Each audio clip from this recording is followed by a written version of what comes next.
Today on In the House, we sit down with Luke Mezger of Mezger Homes. Luke is a builder and a business owner in Austin, Texas. We talk about what it was like growing up in a small town and going through the Texas A&M Construction Science program. We also get Luke's opinion on how the construction industry has changed over the years, for better or worse. We hope you like this episode. If you do, share with a friend and give us a 5-star rating.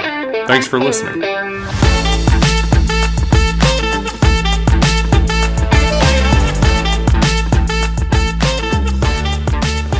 Welcome to this episode of In the House. Today we are speaking with Luke Mezger of Mezger Homes right here in Austin, Texas. So Luke, it's a pleasure to have you on.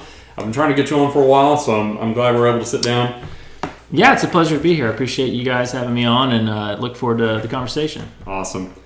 Yeah, we were just talking about your history and sort of how you started the company, Mezger Homes, and so I kind of want to dive right back into it, but I really want to start with your background. I want to go further back to childhood. Like, what were some of your interests growing up? Like, what led you, the path that led you into the construction industry?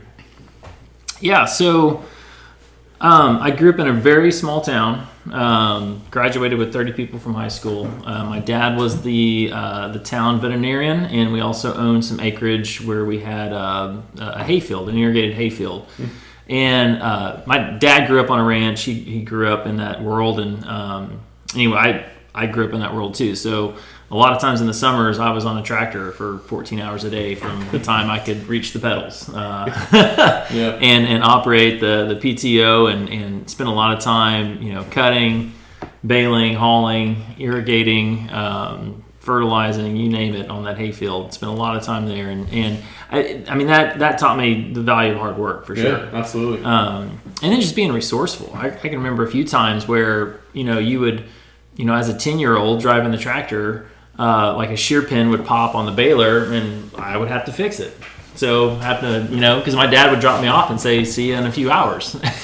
And you can't just be there idle for a few hours. So yeah, having to just figure things out and get things done. Yeah. Learning how to be resourceful and learning what hard work was. I mean, I grew up loving to take apart things and figuring out how they were built. I'd take apart my toys. Luckily, I think I was able to put them all back together. My mom tells a story how I fixed put a new belt on our clothes dryer when I was itty bitty. Nice. It wasn't working, so I was like, well, let me try to figure it out. And you pop it, and you're like, oh, this is broken. Let's see what it's supposed to do. And things like that. And growing up in a small town, I didn't get exposed to a lot of different career paths. It's like my mom was a school teacher, so I knew what that was, and I knew what a veterinarian looked like. Had a friend whose dad was the banker, and another friend who worked at the Texas Department of Transportation, and that was about it, right? And so there was a gentleman in our church who was a home builder, and really respected him and thought that was really cool. And my ag teacher, FFA advisor in my high school, was very influential in my life. And so he's the one that taught me how to wire a house and how to work on small engines and how to weld. Yeah, that's where I learned. Yeah. It was in FFA. Mm-hmm. I did that as well. Yeah. Hugely beneficial. Yeah. So around the time I was in junior high, I had an older cousin who was going to A&M at the time, and he had a roommate that was construction science degree. And I think at Thanksgiving, he was telling me about it, and I was like, that sounds exactly what I want to do. So from junior high on, I knew I was going to go to A&M, get a construction science degree, and have a home building company one day. Really? From that early? From that early, yeah. That's great. Not even you didn't think engineering, nope. Or it was strictly... I didn't know about engineering. Yeah. I didn't know that path existed. So luckily, I had a passion for building early on. I got to ask, what small town? Town of Meridian, Texas. County seat of Bosque County. It is, going to Baylor, you probably know. It's on Highway 6, west of Waco. Yeah, I was going to say, I thought it sounded familiar. Okay. Mm-hmm. Well, I just wanted to put that in context because you said small town, but yeah, where? I wasn't sure where. That helps. Yeah. Okay. Yeah, not small town like Temple, small town. 30 people in your graduating class. Yeah. That's tiny. You're right. Wow, that's impressive, though. You know how many people I graduated with? I have no idea. 6. What? There you go. Was it a homeschool cohort or? It wasn't. It was.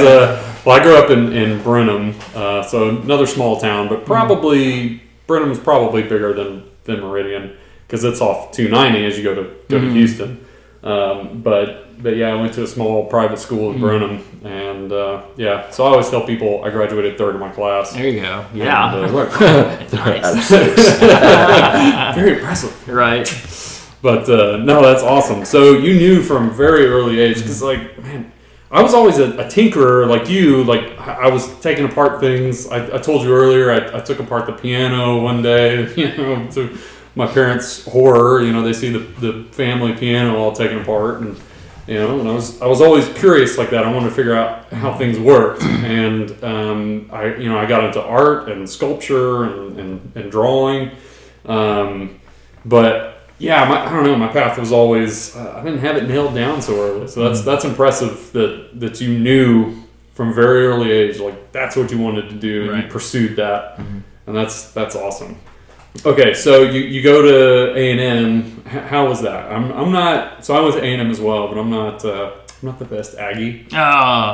But my path was a little different to get there. But so how was A&M? I'm sure it was. It was. I loved it. Yeah. I loved it. I had I'm youngest of three total siblings, and they were both there when I was there. Wow. Yeah. So it was really neat having that family. We're all real close, but having them there, I just had the full college experience. It was fantastic. Went to all the games, midnight yell practices. And Meridian's not that far, so that's not too bad for getting home. No, I think it was a 2-hour drive at the time. Yeah. That's cool. Yeah, bonfire. In fact, the last bonfire was when I was a sophomore. Yeah. So I got to see one my freshman year, and then in '99, that's when it fell and killed 12 Aggies. And, wow. It was a weird. I still think back on that. Yeah, I'm sure. I haven't thought about that in a long time. I went to a few of those back then. And wow. Yeah, it's pretty wild. It was pretty big. Yeah, you'd have to stand like 100 yards away from it, and you'd still get a suntan. Mm-hmm. Yeah. Yeah. One of those things that the scale of it you didn't understand unless you were standing there. That's right. Yeah. It's kind of sad though that they just kind of did away with it. It seems like after, like with most things in construction, like when something fails, you don't just say, okay, well we're not doing that anymore. Right. It's let's figure out how to make it. Why it not, happened? Yeah. It's like how much time needs to pass before the loss of those 12 people. Yeah, we can go back to they do one off campus. Yeah, that's true. It's pretty nice and impressive, and you still can have the traditions going. But yeah, it's a sticky situation to bring it back on campus. Yeah, and like where do you put it? We have a beautiful memorial there now. Correct. So yeah, we'd have to clear out some other piece of land for somewhere it. Else. Yeah. So I think you also you go through A&M, and they had a what is it, the program, the internship program there at that time too, right? They had just started it. So when I went through, we were required to do like just a summer with a company internship. Now I think it's a whole semester. It's pretty robust. I used to go back years past and I don't know, guest lecture for the freshmen. And I remember it was like real intense. Like it was not like that when I went through. Yeah, it was a whole semester. But I tell you, so I listened to your the episode you sat down with Nat on the Build Show, and you were talking about your internship. You were not only talking about your internship, kind of what you learned in your experience through the construction science program at A&M. And you're absolutely right. It's still tailored towards like commercial, high-rise construction, like big commercial or even industrial projects. It's really not tailored to small residential, which was kind of disappointing because I felt like just me personally, I learned more just in my internship than I did my entire time at A&M. I mean, the book knowledge is all well and good. That's very valuable information to know. I'm just not good at retaining that stuff. I retain things, I have to be out there and do it myself. Right. And so just this whole idea of you cram it all in and then you regurgitate it on the test, like that's not a good way to learn, and I don't retain information that way. And so I really wish there was, when I think back on it, and I don't know, I kind of want your thought on this, like it seems like it would be better suited if the architecture students, the construction science students, and the engineering students all collaborated like you do in the field and actually built real projects. Right. I mean, it could be student housing projects, it could be mobile loaves and fishes, it could be, something that you could donate, right, to the community. But something where, the architects design, the engineers engineer, and the construction science, they build. Right. And that, to me, seems like that's more of you're learning the process. Right. You can sit in a classroom all day and read and, have a professor lecture to you, but, it's not really sticking until you actually get out in the field and apply it. Absolutely. No, so, I agree with that. It was good. It was a good program, very tailored towards pumping out PMs for commercial projects that know how to run schedules and do RFIs and things like that. But as far as what we do day to day, it was very minimal. Very minimal. Yeah.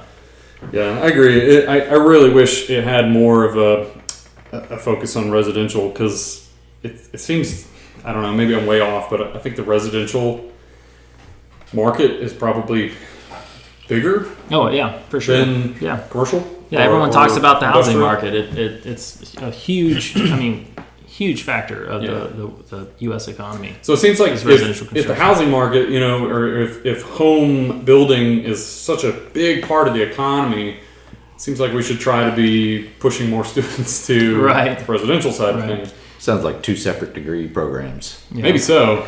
But, and I'm not trying to knock A&M. That's not what we're here to do. No, we can do that. I'm okay with that. But, I mean, that sector, though, as far as, percentage of what you and I do on a day-to-day basis, that's really small.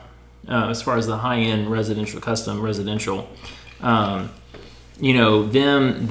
training the young leaders for the production homes of tomorrow, which is what drives the economy. Sure. A little bit more. But for what you and I do, the custom that. residential, it's a completely different animal. That's fair. Yeah. Yeah, this is a small niche. Very small niche. Yeah. Okay, so you come out of A&M and you what do you do? You go to work for who? You go to work for a production company? Is that correct? So I interned with a company called Mercedes Homes in Dallas the summer before we graduated. I guess it was my last summer as a student. And then that next spring we graduated. My wife and I got married. I loved the town of Austin. My grandparents were here, so I grew up visiting grandparents here, and also visiting. We were real outdoorsy, mountain biking, rock climbing. And so we would come here and enjoy the outdoors. So when it came time to figure out where we were going to live, I was like, I really like the town of Austin. And then Mercedes was opening up a new division, or they had been open up for a few months in Austin. So I was like, let's do it. Luckily, I was able to. The recruiter who got me my internship, she was based out of Florida, and we had gotten close that summer, and she's kind of like a surrogate mom to me. And when it came time to get the job in Austin, I'd interviewed with the division president down here, and nothing. I didn't get a return phone call, no follow up, and so I called the recruiter that worked for Mercedes. It was an in-house recruiter. So what's going on? And so she made some phone calls and I think twisted the guy's arm, and it's like, you need to hire this guy. He was really good last year in Dallas, and I know he's young and a greenhorn, but you need to hire him. So hired him, and unbeknownst to me, I think when they hired me, they were going to fire the project manager for that subdivision. Oh man! And so they didn't. Of course, they kept it all hush hush. And then after a month of me working, they called me into the office like, "Hey, you ready to take this subdivision on yourself?" And I was like, "Okay, let's go." And so then it was baptism by fire. I had 8 closings that first month. And so I just spent all day on the phone calling every single subcontractor because I was so young and so new at the subdivision, I didn't even know all my trades yet, really. Yeah. And so you spend all day calling the painter and going through your list of homes, the ones that are closing, obviously, and the ones that are in construction, and then you start making your own schedule because the schedule that the last guy had was trash, and So yeah, huge learning curve. I just, like I said, hard work ethic, man, and being resourceful. It's like, you don't know the answer. Could you give me a suggestion on who to call next? You know, you call the city and be like, listen, I don't know if you're the right person to call, but this is what I got going on. Can you help me, or can you tell me who to call? And so I just make those rabbit trail calls until I got to the right person.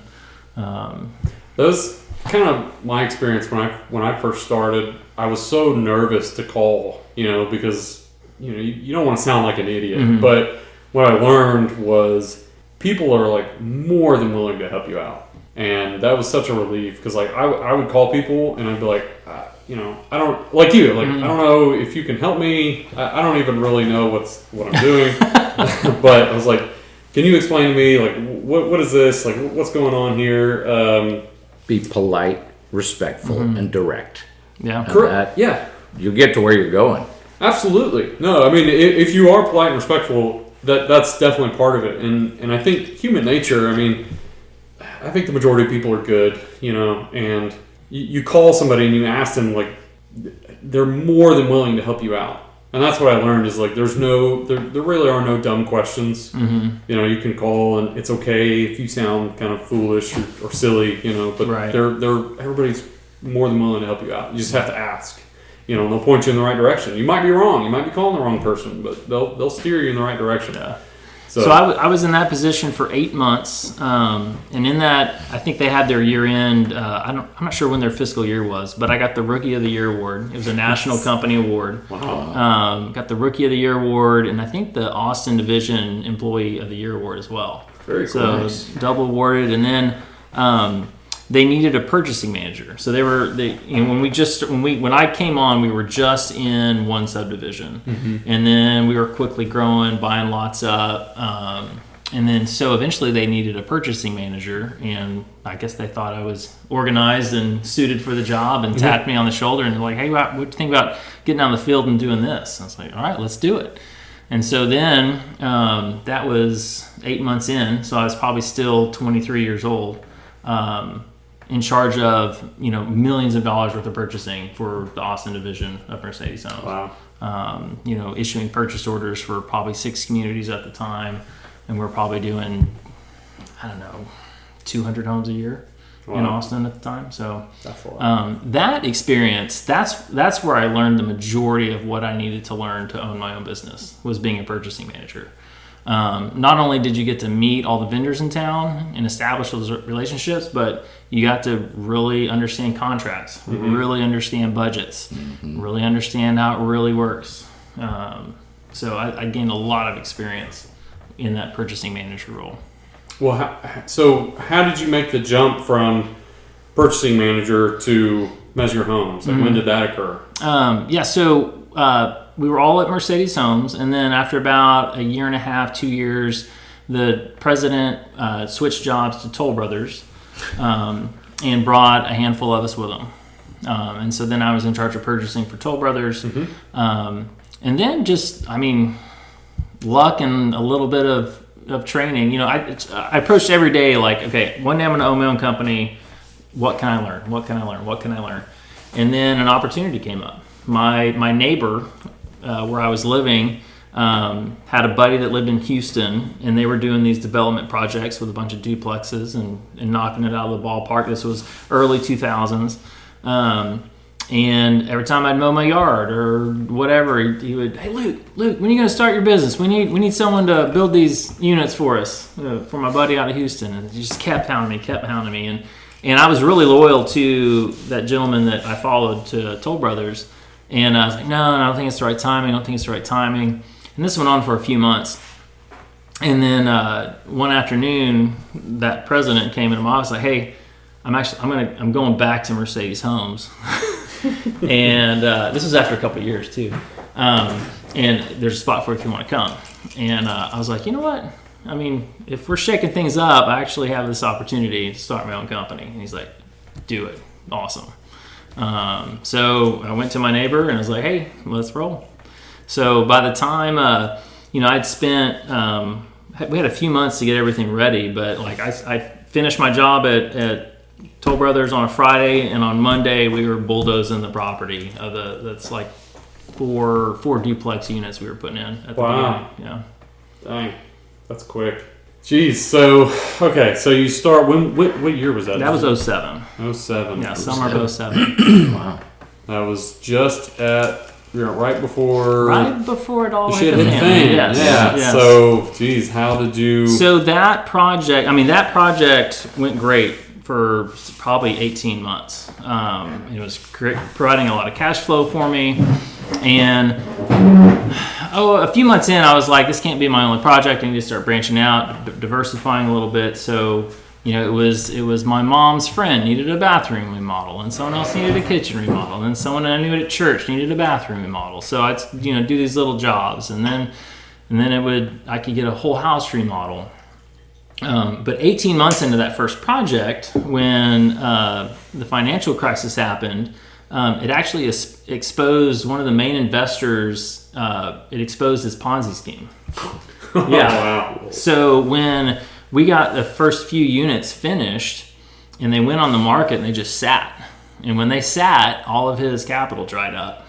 He could no longer rob Peter to pay Paul. Yeah. And it bank foreclosure, lawsuits against the investors and the company I was working for.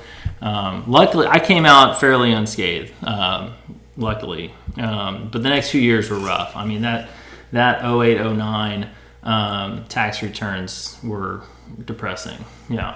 But then ever since then, just a steady incline up and up and up. And hired my first employee in 2011. 2012, because he was with me 10 years last year. And he's still with me. So my first employee is still with me. Yeah. That's wild. What did you do to get through that? I mean, we had flipped a few homes. So what's funny is right out of college in 03, took me 5 years to graduate college. So in 03 we were out. We immediately bought a home. And those loans were the ones that set the trap for a few years later when all those balloon loans everybody was getting with the 90-10 financing, no doc loans. I was one of those loans. Luckily, I remodeled, added on, it appreciated, I refinanced, but those loans are what set the trap for 08, 09 when they all came due, and all of a sudden your mortgage doubled, and you're like, what do you mean it doubled? Like, well, you signed this balloon loan, and we're going to take your house back now. So back to the answer to your question, we had flipped and sold, and so we had a bunch of cash reserves. In fact, when I started my company, we sold our first flip and was really cash flush. And I was like, worst case scenario, I lose some money, I just start going work back for somebody. sure. So I had a great nest egg to kind of give me some security to go into that. So we ate off that nest egg a little bit through that 08, 09 season. Dang. That was smart. Yeah, it was good timing. Yeah. Well, okay, so that transitions to the next question of what lessons have you learned, over the years, positive or negative? Right. I mean, what if you were to talk to somebody today who's maybe trying to branch out and start their own company, or maybe who's just now getting into the industry, like what advice would you give them? What lessons have you learned? Yeah.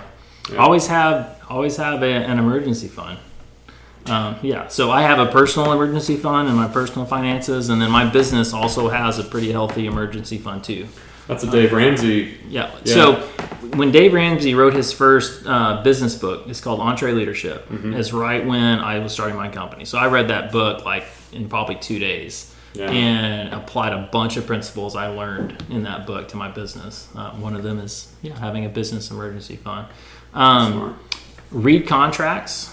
They're really important. The reason we're called contractors is because we rely on contracts to establish the rules of the game and what we agree to do and for what price. And you have to be super diligent and organized. A lot of people I know struggle in this industry because they might be really good salesmen, they might be really good trades. But when it comes to paperwork and being organized, it's just an afterthought. And then all of a sudden they go bankrupt because they don't know how to manage their cash flow. They just see the number in their bank account and they're like, I'm doing good. And they know, or something happens. They don't get that contract signed by that subcontractor who then goes out of business or messes up a project, and then you don't have any money on them to cover yourself. So yeah, be super organized, and it's about relationships. I mean, relationships you have with your subs are super important. Relationships you have with your client are super important. Just being a really good communicator, setting good expectations before you start construction, kind of help deflate that bubble a little bit after the sales process, and kind of bring them back down. Like, hey, this is going to be a really messy business and a really messy procedure. And at the end, you're going to have a beautiful home, but you're going to be in the operating room with us, and you're going to see everything we make a mistake on. Yeah. How do you stay organized? What are some tricks that you've learned over the years? I am naturally made that way, so I kind of have a bent towards management and organization.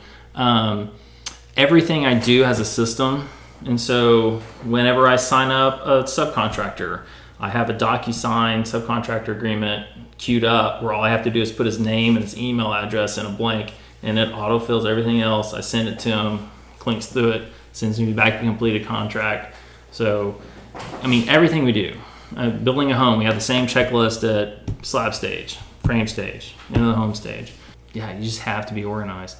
Agreed. Yeah, I mean that's good. I think the checklists are good because even though every job's different, there's still some principles like from each project that are the same. And so having a standardized checklist of values or of goals that you should have at every checkpoint. That's definitely, I agree. That's every powder bathroom is going to have a faucet in it. Sure. And you need to check. You don't know what it is or how it fits, but everyone's got one, and you need to make sure that it coordinates with the sink that was selected, with the cabinet that was selected.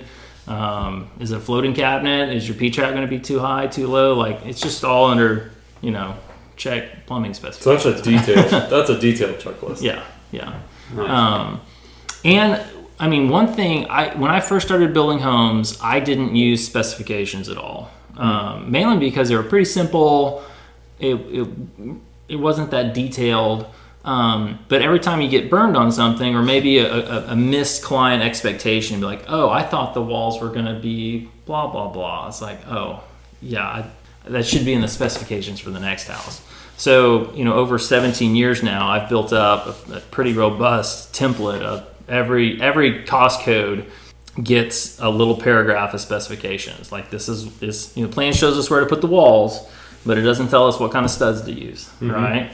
That doesn't tell us what type of HVAC grills to put in the ceiling. Sure. So just, every time, just like with those checklists, every item on that checklist was somewhere I lost money. So, okay, don't do that again. It's going on a checklist. And if it doesn't fit on the checklist, then it fits on the specifications. Very nice. Yeah. So you do you partner with architects firms in Austin, or do the clients usually have their own drawings before they reach out to you? If there's a typical job of mine, it's architect led to me. Okay. So a typical scenario is that a client will love an architect's work. They'll spend a few months doing some napkin sketches, some rough schematics on layout, and eventually the architect's going to be like, hey, to run a successful project, you need to bring a builder on now. Here's a list of 3 builders that we've worked with before we like. Go interview them, see which one fits you the best, and then bring them into the fold, commit to them, and then we'll finish out these plans with that builder. And so that's when I get interviewed. If they like what I can provide and my philosophy of building, if you so speak, then they sign a professional services agreement, so I know that they're serious. And then we spend the next couple months finishing out the plans, finishing out the specifications, and then eventually going to bid and bidding that work out with all my subcontractors, and then start construction. So what's the process of, how do you foster those relationships with architects? Like, what's... Getting the first one's difficult, right? It's making cold calls. It's being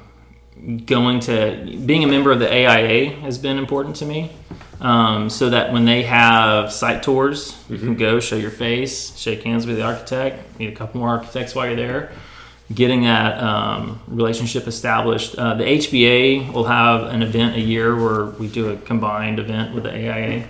I don't know, just HBA being the Home Builders Association. Okay. Yeah, and the American Institute for Architecture in Austin Mm-hmm. is what AIA stands for. And yeah, eventually saying, hey, next time you got a project coming up, I'd love to take a look at it, and then eventually you have one, and hopefully they're impressed with how organized you are, and then after you do one, it's your time to shine and make sure that you do a good job and paying attention to the details that are important to them, not changing things up without getting their input to it, and finishing that first project strong. And then that it's a pretty rare commodity in town to have builders that actually care. There's a handful of us. I'm not the only one, obviously, but someone that really loops, instead of the architect being the villain and, oh gosh, he's on site again, like what's he going to change now, Right. But kind of embracing it and understanding his role in the project, and they really appreciate that. And so absolutely. they want to work with builders that have that mindset. Yeah, being architecture-driven builder. Yeah. So, as a builder, I've always kind of wondered, like, what resources do you rely on for valuable information, like current, up-to-date information? I mean, like when you don't know something and you want to learn, like what do you turn to? Where do you go? YouTube. I mean, the internet in general. There's some great content out there now.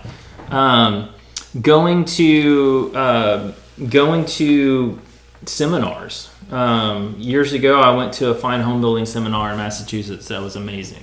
Got to meet some guys that I'm still friends with today that are doing kind of the same stuff, and so you get to rub shoulders with them, and and just the seminars in general, they have great content there. But then after hours, when you're sitting at the bar and shooting the bull and sharing stories, you get to learn a lot that way too. Find those conferences. Like next week, I'm actually going to Houston to get Passive House certified. So it's just another. Okay. I don't know. I guess having that mentality of continuing your education. Are you in a Builder 20 club? I'm not, but that's also a very, very good thing to be in. I almost pulled the trigger on doing that early 2020, and then we all know what happened in March, and so that got put on the radar. But no, being in a Builder 20 group, that's fantastic. There's also, there's business coaches out there. Sean Van Dyke, I see a lot of, what's that, Builder Academy. If you want to learn, there's resources out there. You just got to have the willingness to go get it.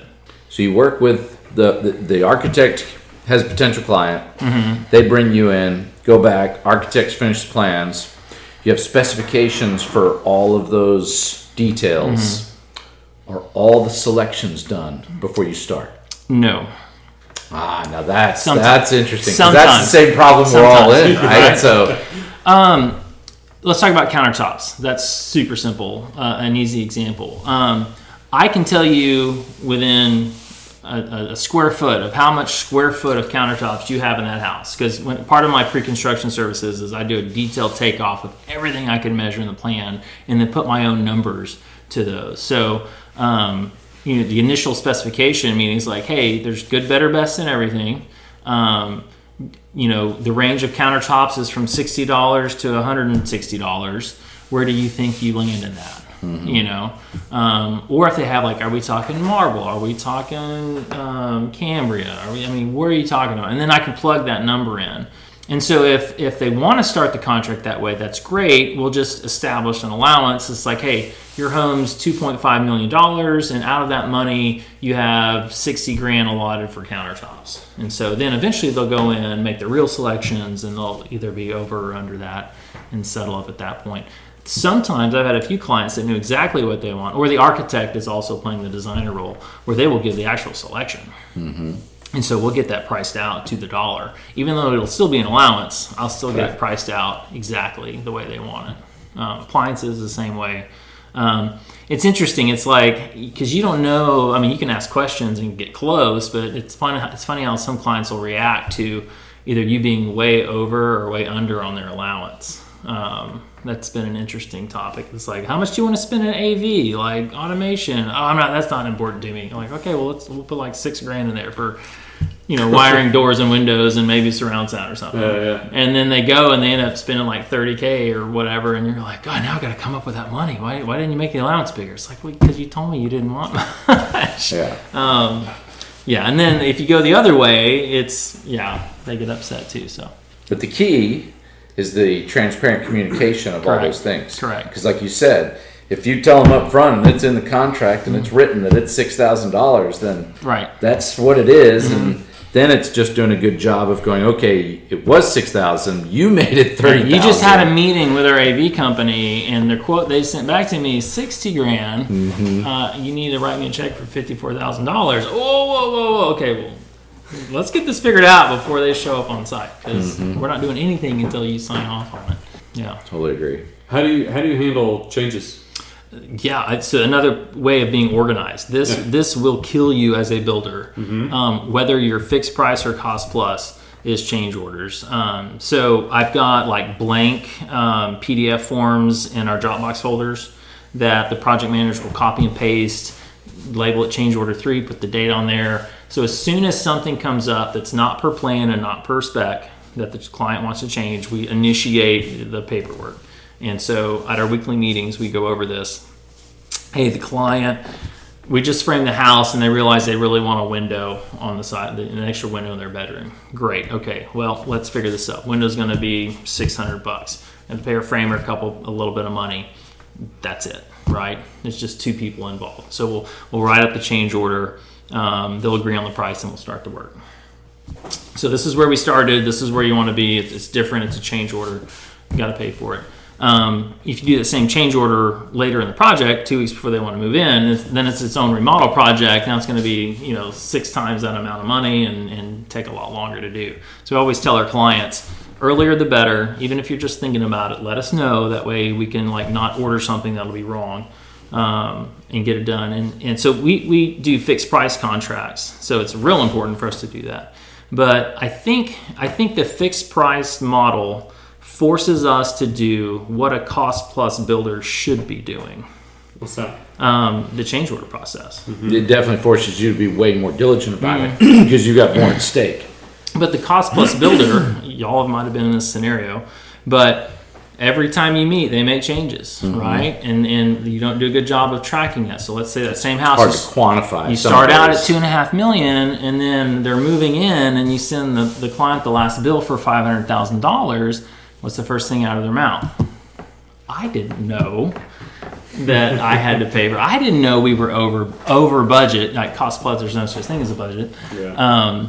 And so if you do the right procedures up front, you'll get hey, it's still going to be cost plus, but I think you're over scope by $13,000 now. Go ahead and write me that check for $13,000. It'll go into the fund. We'll settle up at the end, but I want that $13,000 now, instead of not getting it out of you after you've moved into your house and attorneys start getting involved. That's how you lose hundreds of thousands of dollars. Yeah, smart. Yeah. On the average project, how many change orders do you think you do? 5. That's it? Just 5? Yeah. Wow. Yeah, we get everything figured out up front. That's impressive. The most we've ever done is 12. Wow. That's really impressive. Yeah. That is nowhere near the number I was thinking. Well, honestly, we do 2 different kinds of projects. To be honest. But no, we try to be extremely detailed. We go that 10-page specification sheet I have. We go over all the details up front. You can be so much more efficient without all the changes along the way. Right. Yeah. 100%. I just changed my perspective with 5. Right. So in what ways do you think the construction industry has changed for positive or negative, or one of each? Yeah. Whatever. This is my kind of positive is going to be tainted by my passion for the industry, and I think that's energy efficiency. I think we're making homes way more energy efficient than what we used to, and I think that's a really good thing. Not only just for energy consumption, but just for comfort and for health. Having good indoor air quality has so much benefits that you might not see on the surface, but living in a healthy home for 10 years is going to make a big difference, as opposed to, having dust everywhere and high humidity when you're not supposed to, and things like that. Downside of that is the more energy efficient codes are pushing homes, the worse we're handling the building science of it. And so, for instance, we're increasing the R value of walls and increasing the R value of windows, and that therefore decreases the size of the HVAC load and makes it where the AC system runs less and less. And so, pop quiz, what happens when your AC runs less and less? Less energy? True, but what's the downside of your AC running less in a hot summer? More temperature fluctuation. True, almost there. Humidity. Boom, ding. We are no longer taking out humidity out of our homes. And so that's a big problem. Now you're going to have high humid homes, and in the hot humid south, you're going to start getting mold inside your home. Indoor air quality is going to plummet. You're going to have homes that are negatively affecting your health now. So making our homes more energy efficient is great if you do it right.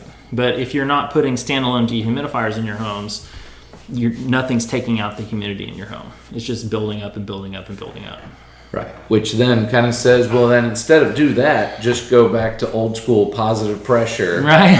Let it leak, and that's your air exchange and your dehumidifier. Right. Yeah. I mean, well, there's a reason that the homes built, let's say, in the 20s are still standing today, and we're bulldozing 1970s homes. Well, of course, a lot of it has to do with aesthetics, but those homes that were energy hogs, we're moving so much energy through those walls, moisture didn't even have a chance of condensing in the walls. But now you start adding insulation, you get a cold surface on a hot, humid day, you're going to get condensation in your walls. I mean, we've all done demolitions to where you pull down that drywall, and if the backside of the drywall is not black, you're definitely going to have all kinds of dust and mold in what was your home's filter, which is your insulation. Yeah. And along that exact same example, I've demoed houses from the 20s and opened walls. It's been flawless inside the wall. Beautiful. Just perfect. Exactly. It's because all that energy gets transferred instead of caught in that wall. So I guess that was pro and con. The big con that affects us, I'm sure affects y'all too, is just the diminishing quality craftsmanship out there. Mm-hmm. The labor skills gap is definitely there and hurts. And one theory I'm kind of brainstorming is it's forced us to kind of kit our homes or flat pack our homes.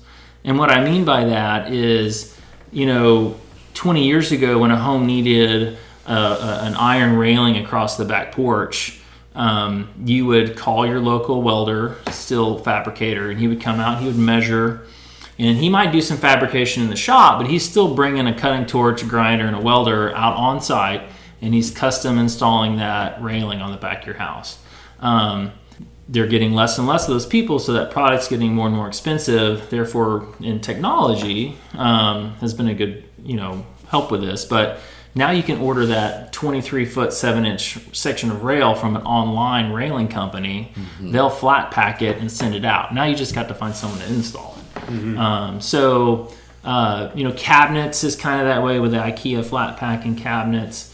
Countertops, I don't think you're going to get away from fabricating countertops. It's kind of hard to flat pack granite. But even like the BMC Ready Frame homes. Have you heard of that? Oh, yeah. Yeah. So everything's pre-cut in a factory. It gets strapped together, and then someone, a lower skilled laborer is just there with a nail gun, to nail it together and prop it up, make sure it's level and square. And the expectation is he's going to grab every piece and put it in the correct location, and not grab a piece and cut it to fit somewhere, screwing up the next piece. So it's usually with BMC Ready Frame, you're doing truss roofs as well. And so the skill it takes and the math and the knowledge to cut in a roof, that's intense. And that takes a lot of years of training and apprenticeships and being a really quality craftsman framer. And those guys, they're aging out and it's not getting replaced. And so we have to have technology help us fill that gap. And the downside of that is that we're not replacing the craftsmen You're just widening the skills gap by doing that. 'Cause I know, but I mean, So how do we solve it? well, can we? I mean, we solve it. Well, first of all, I think we need to stop telling. We had a bad rash of telling kids that the only successful route you have after high school is go to college. Yeah. Yep. Go to college. Go to college. Go to college. We got to stop that. And I think we are. Mike Rowe has done amazing stuff with his initiatives, and I love his pledge. I don't have it on memory, but Yeah, what is it? The sweat pledge? yeah, that's fantastic. He Freaking he opened up IBS last year, and I attended. It was amazing. I love that guy for a long time. But okay, so we stopped telling that lie that college is the only path forward. Adrian, you said that you were an FFA growing up, like I was. I think we got to get shop class back in high school. Yep. I agree 100%. Yeah. We've got to start giving scholarships to trade schools. You find that kid in high school that might not be too good with math, which is fine, or who needs to be good. Everybody can't be good at chemistry, but he loves plumbing. You know, like let's give that kid a scholarship to trade school, because I guarantee he's going to be making more money than his counterparts for at least the first 10 years that he's plumbing homes. What impact can we have as builders? We're kind of, I think, caught in the middle, because on one hand we need to build a product for our clients now. Yeah. Right? And so we have to deal with what we have. I know we build different kinds of homes, but in my homes it's kind of getting more and more kit built. I don't know. What do you think?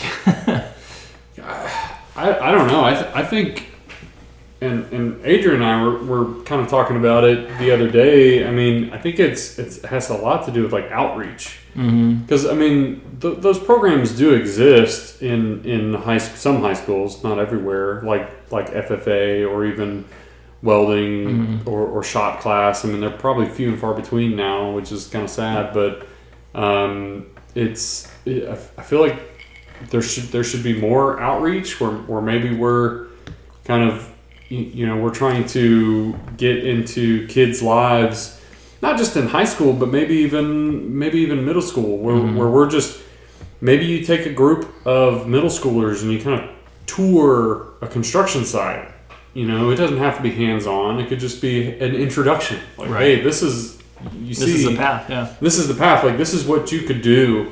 And you get to work with your hands and create something out of nothing, and be creative and solve problems on a day-to-day basis. And one thing I just thought of while you were speaking is I think some of it is advocating for our trades. Don't beat up your plumber on his cost. Like if he's in line, relatively speaking, with everyone else in town, don't hound him over price. Yeah. Give him the money he needs to make a profit, to pay his guys well, and to reward the craftsmanship. I mean, you guys do some amazing stuff. And so part of it is educating the client, be like, listen, I'm going to be paying X amount of dollars for trim carpentry labor, and there's a reason for that. Is because there's not many of them that can do it this well. I want to make sure I take care of them so that, he incentivizes people in his company to stay there and bring up the next generation of craftsmanship. But if it's always the race to the bottom dollar, I mean, that's problem one. Yeah. Because if you're not paying someone fairly for something, then it's really hard to hold them accountable. Right. And you're setting a bad benchmark right off the bat. Right. And I mean, the flip side, there's a housing shortage in this country, and it's not getting any cheaper. So that's the other. It's like you want to be able to provide housing for the masses at a reasonable price. I'm a big free market guy, but I mean, there's a place for that too. It's just, I know in Europe, people value their housing a lot more, so they pay a lot more for it.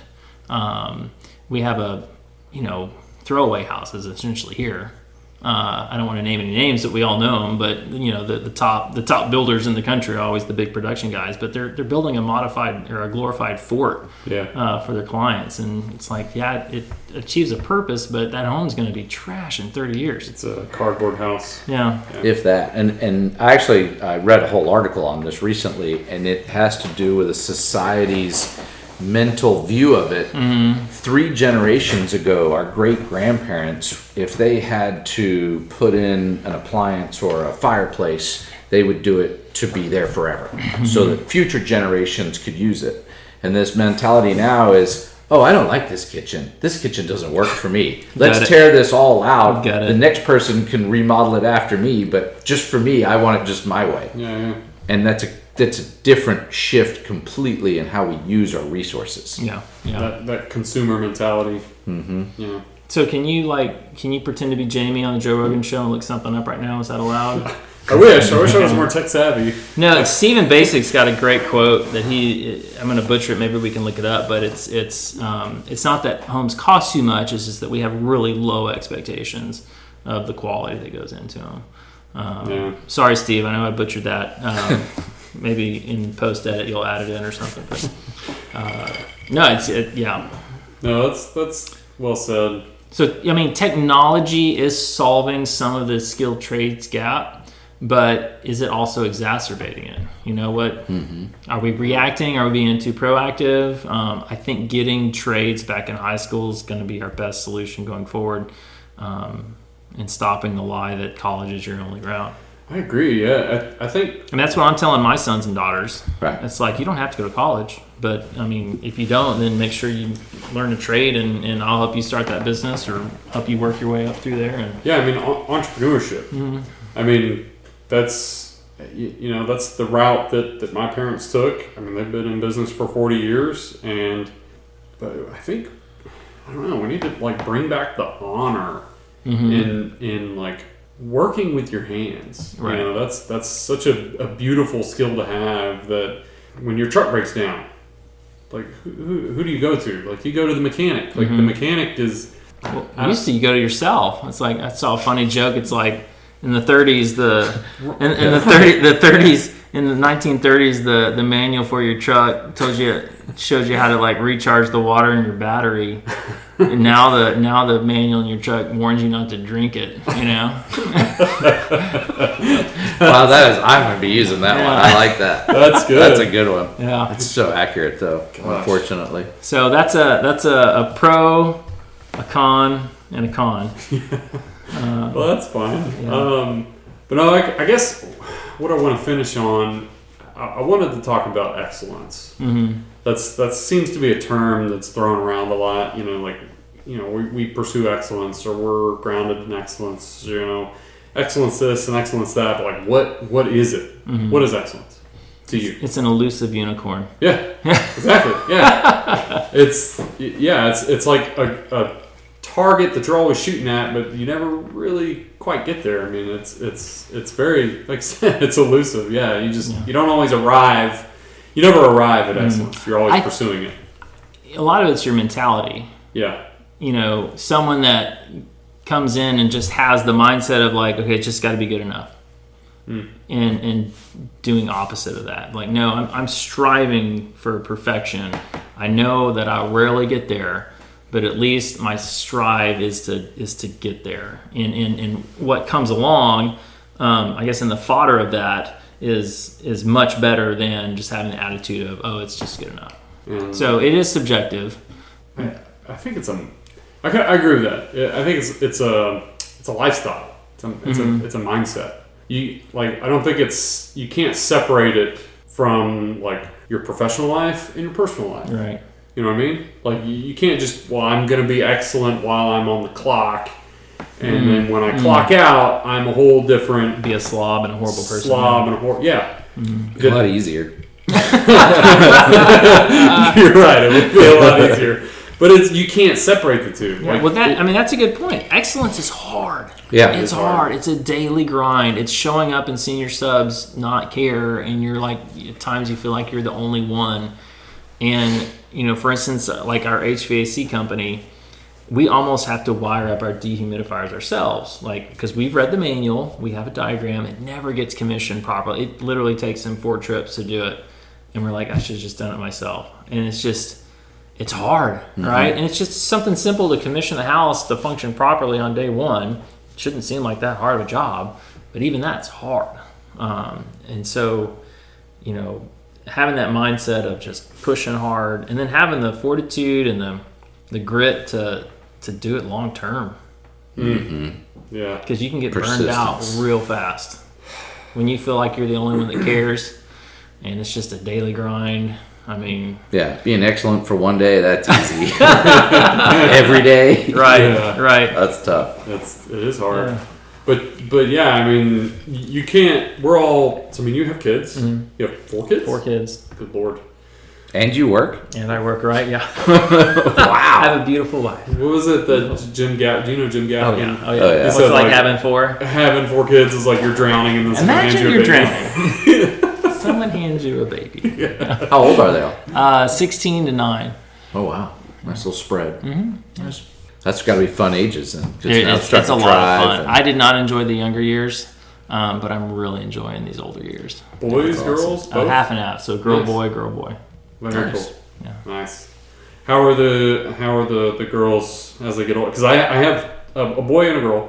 My oldest is 5. She's just turned 5, and then my youngest is 3. My son. And I'm enjoying the younger years. Yeah. These are fun. There's a lot of programming, right? You say that a lot. You're programming. There's a lot of programming and if you don't do that programming now and just have fun, it's going to really bite you later on. I mean, kids aren't robots. I mean, they're all going to be individual and whatnot, but you have to really strive in those young years to establish morals and certain attitudes and respect and work ethic. Yeah. How do you handle the work ethic? Do you send them out to the farm? Yeah. They got it easier than what I had it. But no, they've got chores. We expect a lot out of them. Yeah. We probably should do more. Do you have like a star chart? How do you do the chores? Oh, we did. Star chart. No, we totally had a star chart early on. Where they earned and got money, and God, that was an old memory. That was a good one. I've sort of I've changed this because I had a star chart. So I read Dare to Discipline by Dr. James Dobson. Oh, Dobson's fantastic. Yeah, so I read that, and that was probably a book I should have read a long time ago. But so I finished that one, and then I actually just finished another one, Hunt, Gather, Parent, and I forget the author, but kind of 2 vastly different viewpoints on raising kids. One was like, you have to instill discipline, and it's not just disciplining your kids, it's teaching your kids to be disciplined. Right. Which I think the title, some people read the title and they get really turned off, just discipline your kids. I know. Talking about beating your children. No, but they need discipline. Yeah, they need to be disciplined. They need structure. Which is kind of what the book's about.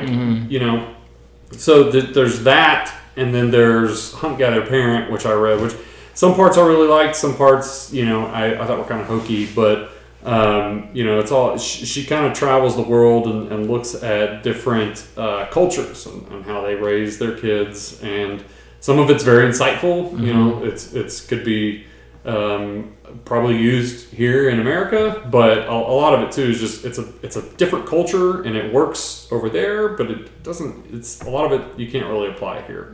But I've kind of learned to mesh the two. So I changed the star chart. And we used to do these are your tasks, these are your chores, and if you get so many stars, you get a reward. Kind of that reward system. And so I changed it to where you're no longer, because if you put tasks on the chart, they learn to do those tasks, right? But if you put thought processes and ideas on the chart, then you restructure their thinking. So that's what we need to do for punch lists for our subcontractors. Maybe so. Right? So instead of having punch lists for our subs, I want you to go in the house and I want you to think about excellence. Yeah, well, maybe so. and then come back and report to me how many items she did. It's time well spent. But you touched on something very good. What's your methodology for a punch list? Because this is a big thing for builders, right? What do you use? I use a program called Plan Grid. Okay. And it's primarily a plan management tool. And so instead of opening up a PDF, or like instead of opening up like paper plans on site or a PDF in your Dropbox of plans, you actually upload the PDF plans to Plan Grid, and then each sheet's its own page. It allows you to edit. It allows you to annotate on it. The real beauty of it, which is why I started using it, is that when the architect issues a new set of plans, you upload that new set and you give it the upload date so it knows it's fresher, and it will overlay the new plans over the old plans. All your notes will bleed up to the new plans, and then you can actually also do a compare feature. So you can say compare old version to new version. In a split second, it's red, blue, and black. It shows you the differences. So that's just been awesome. But then it also has a task feature to where you can pinpoint on the plan where the task is, assign it to a trade, add pictures, annotate on the pictures, write a description. And then when you're done doing 100 items, you can then sort it, filter it, just my plumber stuff, and then generate link. And then you can email that link to the plumber, and he's got everything with descriptions and pictures. And all your trades are tech savvy enough to that stuff? That's a great thing. Yeah. I don't expect my subs to do anything special for me. I don't require them to do a special login with payment or anything. So I generate a PDF link, copy paste that link in an email, and say, here's your punch list. All they got to do is hit that link. It opens up a PDF.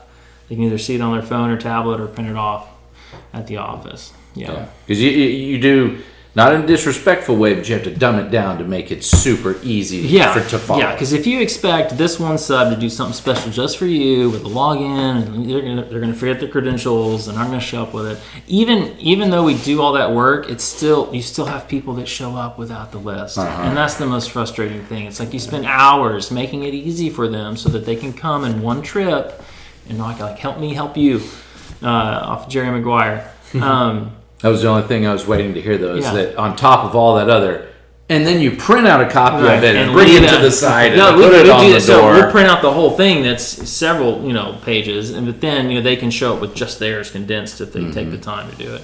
A lot of times you email it to your rep, but then that rep fails to print it or forward it to the guy that actually comes out. Yeah. And then you get the phone call. You're halfway across town. Hey, can you come meet me at Sunnyside? I got some questions about what I need to do. Jim just said I should come over here and talk to you.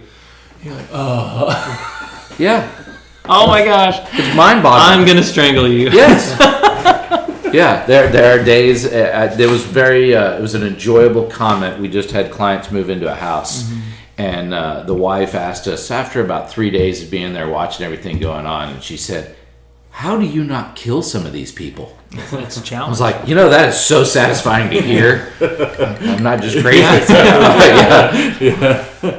That's right. Oh, man. Well, Luke, it's been an absolute pleasure. Yeah, this is fun. It's late. I appreciate your time and your willingness to come on. And take time away from your family and come, shoot the breeze with us. Absolutely. So, really enjoyed it. It was very insightful. Been a good time. It was a great time. So, cheers. Cheers. Appreciate you. Cheers. Thank you for coming on. All right. Take care, guys.